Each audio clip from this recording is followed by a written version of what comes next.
It all started on the theme announcement day, and this time the theme was Keep It Alive. Welcome to the LUDUMDARE devlog by the Gamesmith. If you don't know, LUDUMDARE is a game jam in which game developers from all over the world compete in creating new games from scratch around a certain theme and in just under 3 days. And this is the process of creating a journey home. My submission in this round of LUDUMDARE, and in reality my first submission ever in LUDUMDARE. When I first knew the theme, I was confused. I mean, aren't you always trying to stay alive in a game? But as there was no time to complain, I went on, opened Unity, and started working. At this point, I had no idea of what I was working on. All what I was sure about is that it will be a top-down shooter. So I was just creating the main controls of movement and shooting just to save some time. After I finished, and as I'm a big fan of asteroids, I decided to go with that style for the game.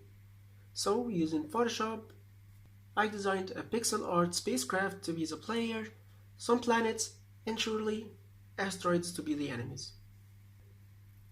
By the way, all of those sprites are made in pixel art to only fit the era of asteroids.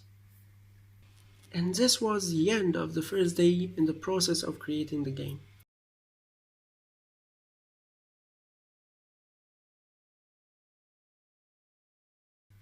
On the second day, I woke up very motivated and very energetic to a full day of creativity and game development ahead.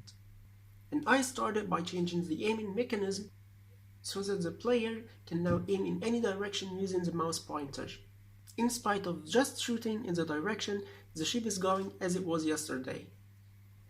Which meant that now I'll have to create one more sprite for the cursor to be the aim point. After that, I started working to create the spawner for all the game objects, starting from all of the stars and planets forming the background to the asteroids, which are the enemies. All are spawned randomly with different time intervals and at different locations to prevent the player from getting bored, and to help in keeping the game interesting, because there will be no repeating patterns. I now made a simple AI for the asteroid so that they were able to detect the player position and move directly towards him once they are spawned. Then I stopped them from being able to change their trajectory after that, only to make the game easier for the player. Next, I started working on the upgrade system for the ship's abilities, so that the player can now divide 100 upgrade points between the speed, the time to reload, the speed boosts, and the health, so that the player can try different combinations of those powers and choose the perfect one that suits his or her style of playing.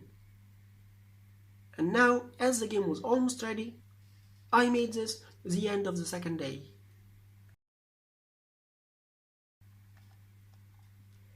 In the third and final day, I put the final touches to the game. I made the main menu, created a simple animation to be triggered once the ship is hit by any asteroid.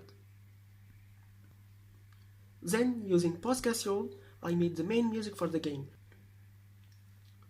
I created 3 different music tracks, but all didn't fit so well that I began to think to make the game silent. But then I tried one last time, and man, that one was just perfect. After that, I made some sound effects for shooting, being hit, and asteroid destruction.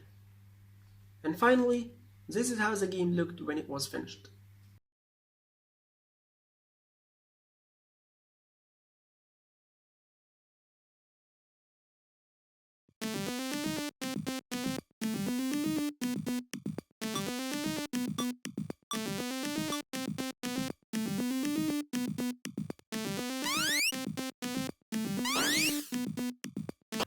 Then I designed the icon, exported the game, and made the store page at itch.io. And finally, I submitted the game to LUDUMDARE with only 3 hours to spare. Of course, I'll leave a link in the description. Don't worry, it's free, so you can download, play, and rate the game without any charges at all. And as usual, if you liked this video, give it a thumbs up, share it between your friends, and subscribe to the channel if you haven't already. Hey, wait, I almost forgot. Tell me your thoughts about the game in the comment section below. See you in the next one.